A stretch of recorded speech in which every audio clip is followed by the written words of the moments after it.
Radio Claret América presenta Sediento de ti, la palabra, fuente de vida, con el sacerdote misionero claretiano Tony Díaz. Reflexiones diarias del Evangelio. Aquí iniciamos.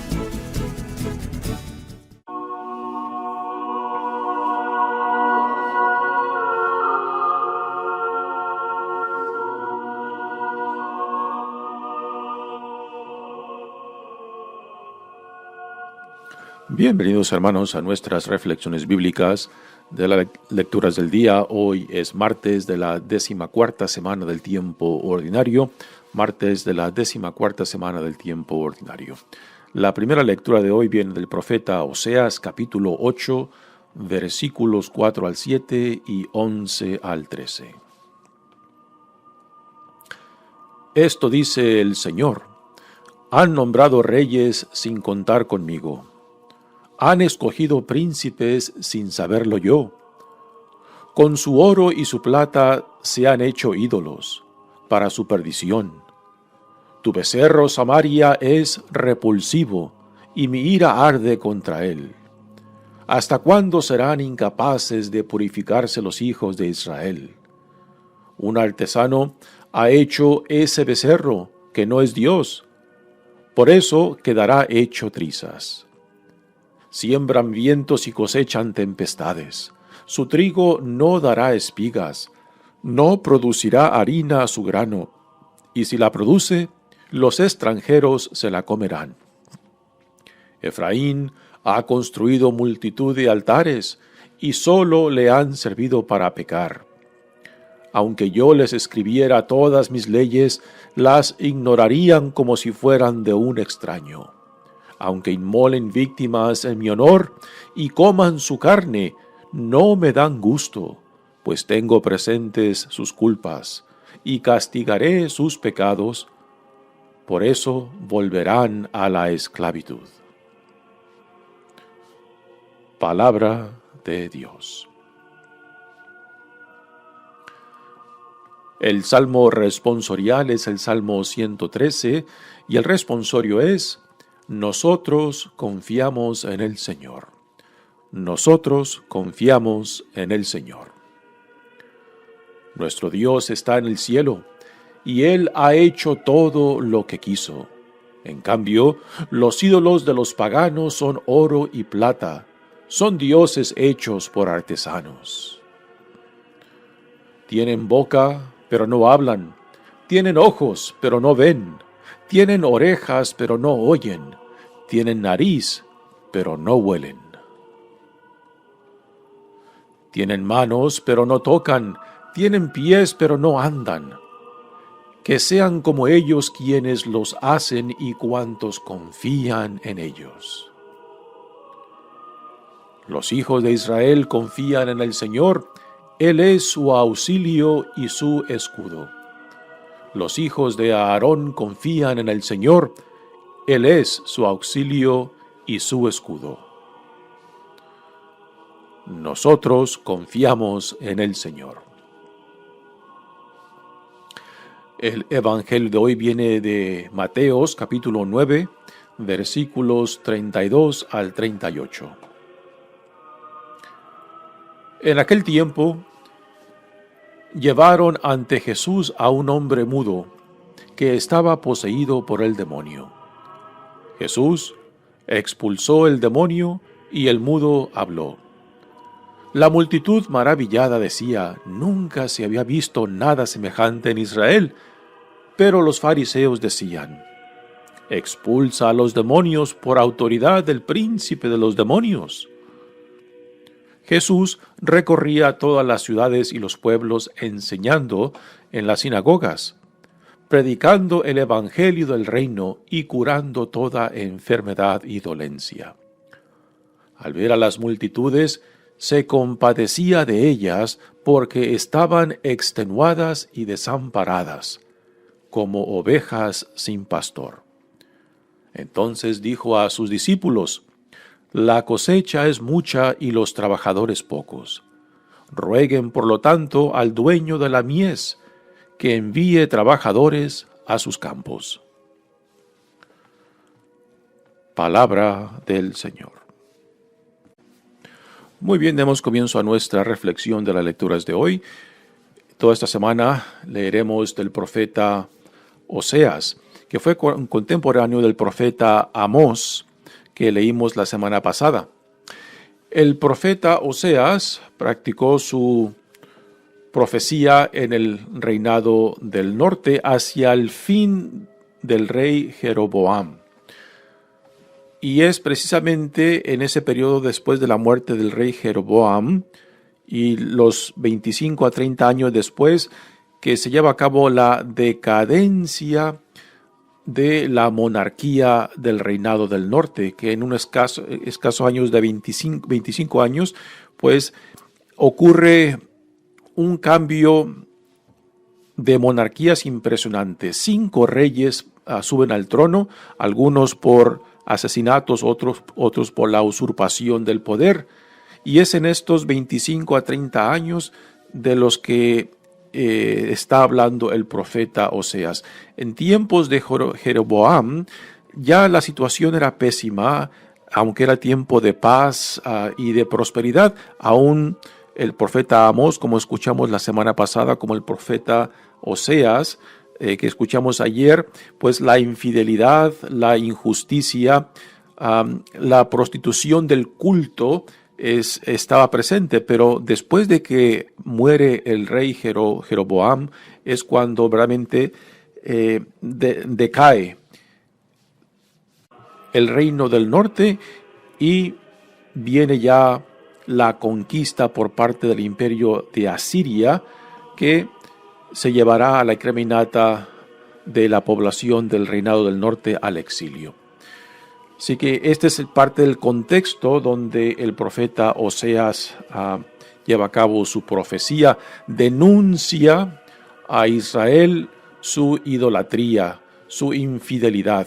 Y recordamos que el profeta Oseas toma por esposa a Gomer, una prostituta que le es infiel, y la vida conyugal de Oseas con su mujer Gomer es como una parábola de la realidad del reinado del norte y su relación con Dios, ¿no?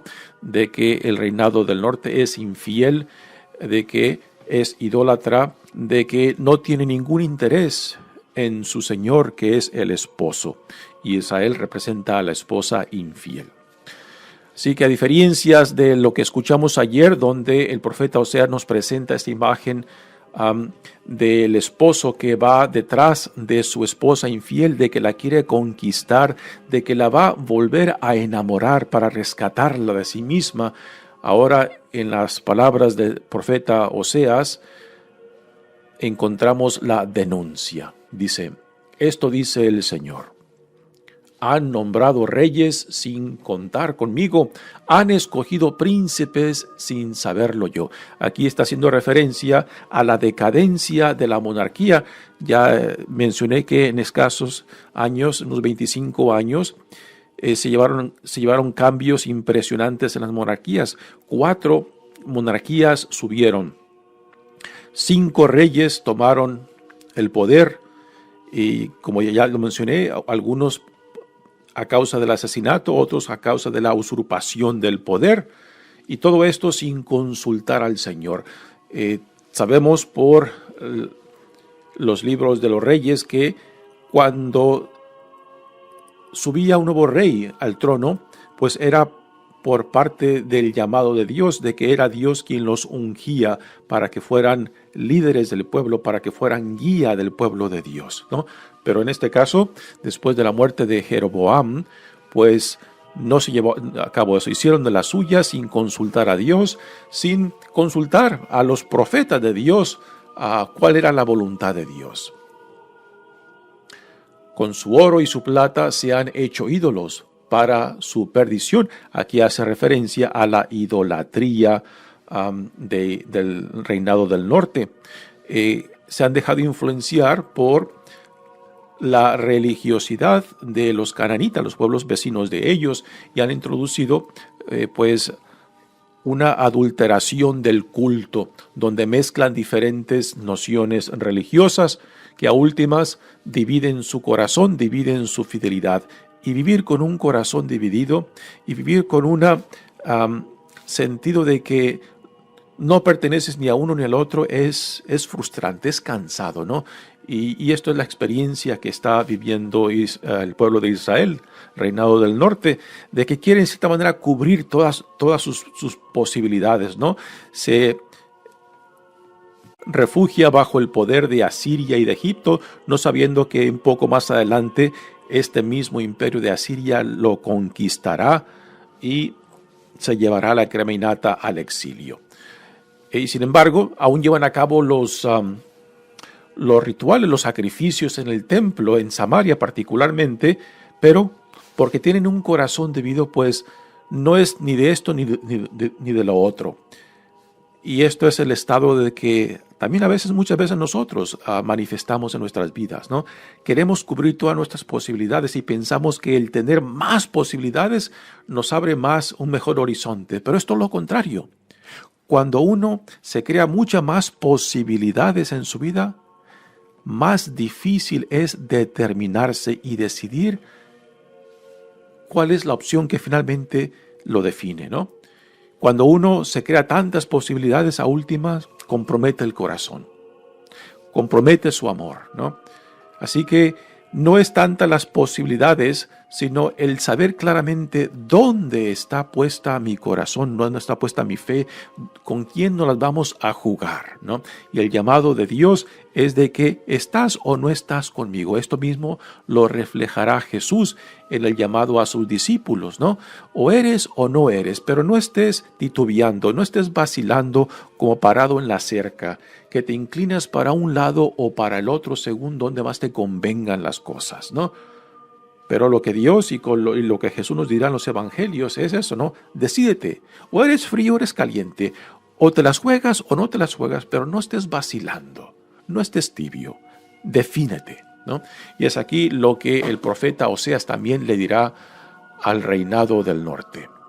Tu becerro Samaria es repulsivo y mi ira arde contra él. Nuevamente el becerro es un ídolo del dios Baal, lo cual el culto a los dioses Baales de los cananitas ha sido introducido al pueblo de Israel. ¿Hasta cuándo serán incapaces de purificarse los hijos de Israel? Un artesano ha hecho ese becerro que no es Dios, por eso quedará hecho trizas. Nuevamente, otra denuncia en contra de la idolatría de Israel. Siembran vientos y cosechan tempestades, ¿no? Recordamos que aún eran tiempos de paz y de prosperidad, ¿no? Y que muchas veces cuando tenemos la paz y la prosperidad, empezamos a confiarnos más en nuestros propios recursos, en lo que tenemos, y pensamos que todo esto lo hemos conseguido nosotros mismos con nuestros propios esfuerzos, y perdemos la relación con Dios, la relación con el Dios que ha hecho posible quién somos y lo que tenemos hoy en día. Tu trigo no dará espigas, no producirá harina su grano. O sea, que es en vano todo lo que hacemos si no está conectado con Dios, que es en vano todo lo que logramos si no viene de la providencia de Dios.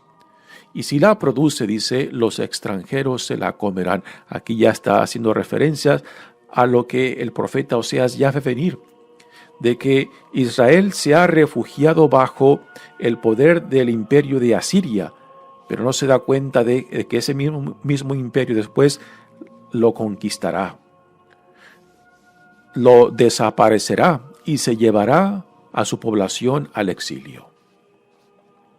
Efraín ha construido multitud de altares y solo le han servido para pecar. Aquí Efraín es otro nombre para el reinado del norte.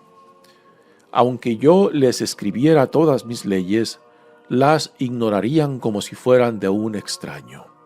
Aunque inmolen víctimas en mi honor y coman su carne, no me dan gusto. Aquí hace referencia de que aún se están llevando a cabo el culto al Dios de Israel. Aún ofrecen sus sacrificios, pero su corazón no está con Dios.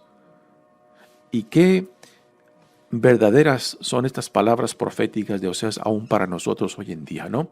Cuando seguimos la religiosidad, nuestras devociones, el culto, quizás ir a misa, quizás rezar el rosario, pero ¿en qué se refleja en tu vida los frutos de tu religiosidad? Si simplemente es algo superficial, algo exterior, pero que no manifiesta la vida interior tuya, particularmente en relación con Dios, en relación con el prójimo y tu integridad de vida. Todo lo que hacemos religiosamente nos tiene que llevar a eso, a una relación de intimidad y confianza con Dios, a una relación de hermandad y solidaridad, de compasión y misericordia y justicia con el prójimo, y una vida íntegra, una vida en la cual nuestra forma de ser, de vivir y de relacionarnos sea consistente con lo que profesamos, según dice Dios que somos un pueblo santo, un pueblo llamado por Dios para ser luz para el mundo, para que también por medio de nuestras vidas otros lleguen a conocer a Dios y al conocerlo amarlo y al amarlo servirlo. Y la pregunta ¿es esto lo que manifiesta nuestras vidas? ¿Es esto lo que proyectamos? De que otros nos vean y digan, ¿qué hay en esta gente que vive de esta manera?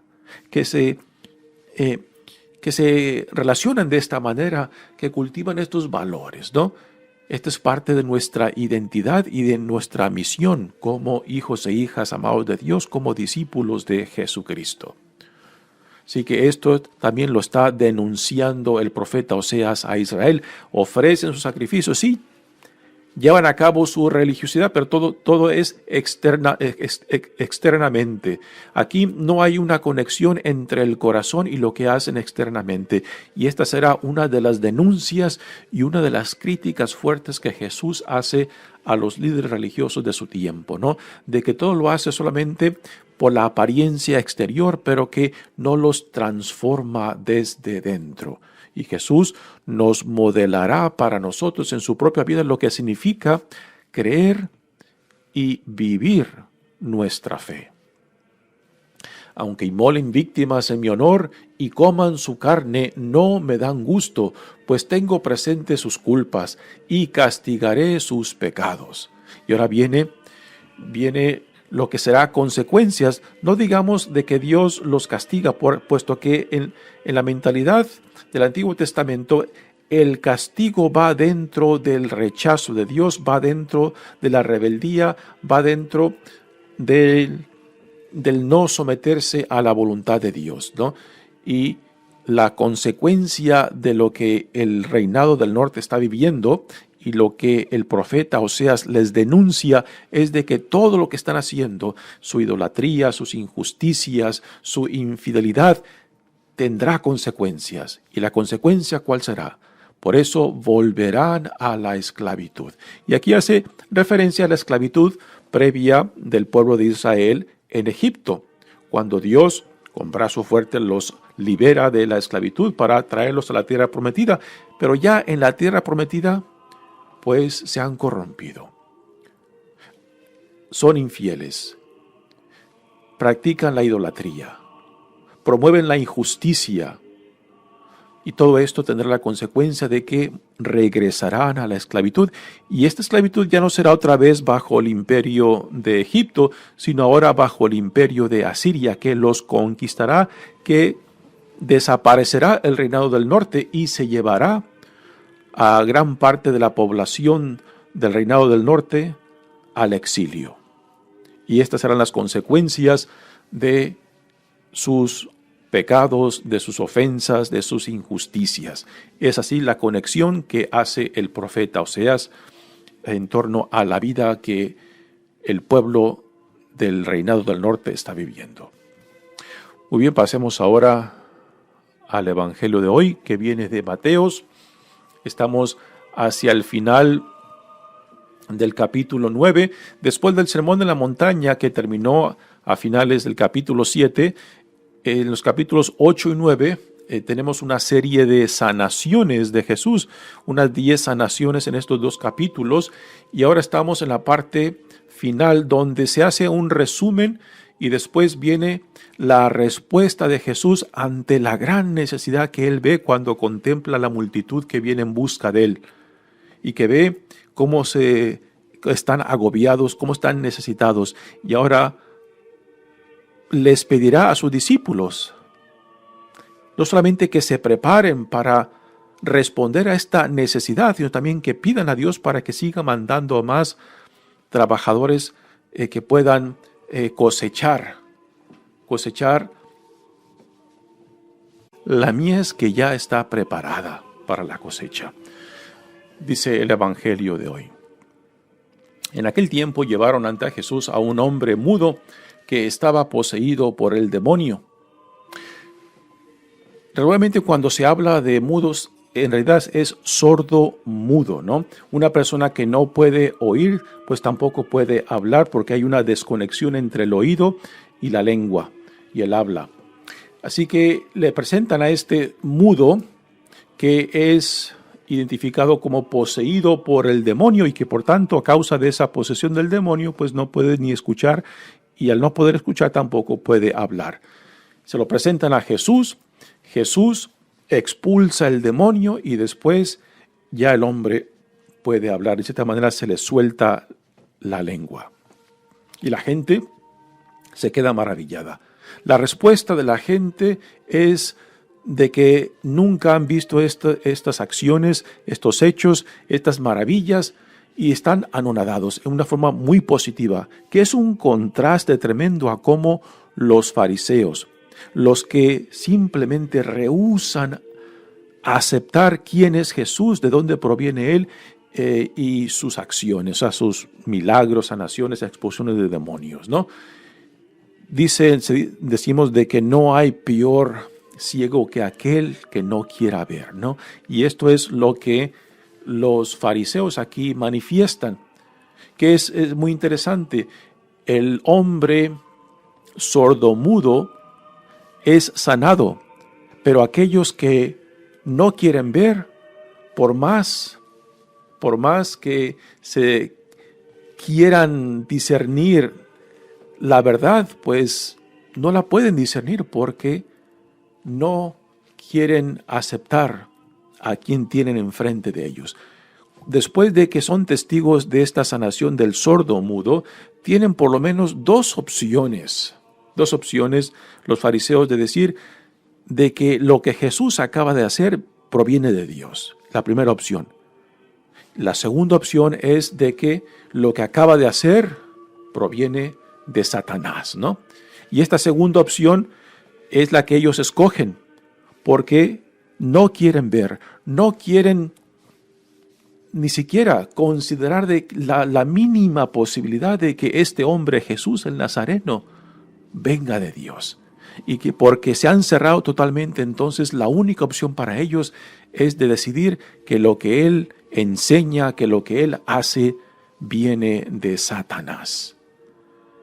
Y tristemente, a veces cuando enfrente de nosotros se nos presenta a Dios, ¿no? Y cuando rehusamos, cuando rechazamos la posibilidad de que Dios venga a nosotros, pues por más que queramos, no vamos a ver, no vamos a discernir, no vamos a recibir a aquel que viene a tocar a nuestras puertas. Pero el problema no está con Dios. El problema no es de que Dios no nos quiera, no nos ame, de que Dios se olvide de nosotros. Es porque, en cierta manera, nosotros mismos rehusamos palpar la realidad que está enfrente de nosotros, porque ya hemos determinado, y a veces estos son decisiones conscientes y a veces inconscientes, ¿no?